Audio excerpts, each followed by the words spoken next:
नहमदुहु व नसल्ली अला रसूलिल करीम अम्मा बाद।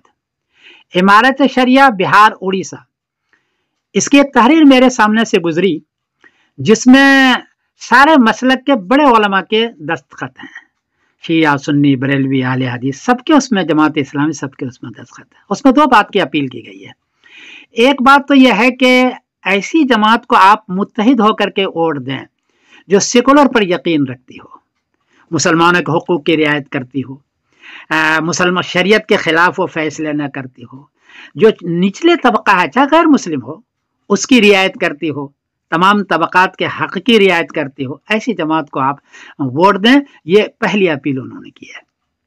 दूसरी बात उन्होंने कही है कि ऐसे आदमी को वोट दें जो जीत भी सकता हो। मसलन एक एरिया के अंदर मुसलमान बहुत ज्यादा हैं, लेकिन 5 मुसलमान खड़े हो गए हैं, अब 5 तो जीत नहीं सकते। दूसरे आदमी एक खड़ा हुआ है, तो चाहे उनके लोग कम हैं, लेकिन चूंकि एक खड़ा हुआ है उनका वोट तकसीम नहीं होगा तो वो जीत जाएगा और आप ज्यादा होने के बावजूद हार जाएंगे। इसलिए ऐसे आदमी को वोट दें जो जीत भी सकता हो, चाहे वो गैर मुस्लिम हो या कोई भी हो।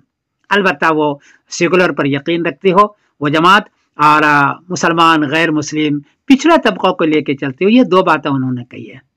क्योंकि इसमें उलमा की है और बहुत सही उन्होंने राय दी है और हमारे सारे दस्तखत है, मैं उनकी कदर करता हूँ, सारे उलमा का है और राय बिल्कुल सही है, मैं उसकी तायद करता हूँ, पुरजोर तैयार करता हूँ। और आवाम से, बिहार में वोट है, वहाँ के लोगों से मैं दरख्वास्त करता हूँ कि एक तो मुत्तहिद होकर के करें और ऐसी जमात या ऐसे आदमी को करें जो जीत भी सकता हो और आपकी रियायत भी असम्बली में करता हो, सबकी, यानी मुस्लिम गैर मुस्लिम सबकी। अपना खाने पीने का धंधा न करता हो, ऐसे लोगों को आप दें, मेरी एक गुजारिश है।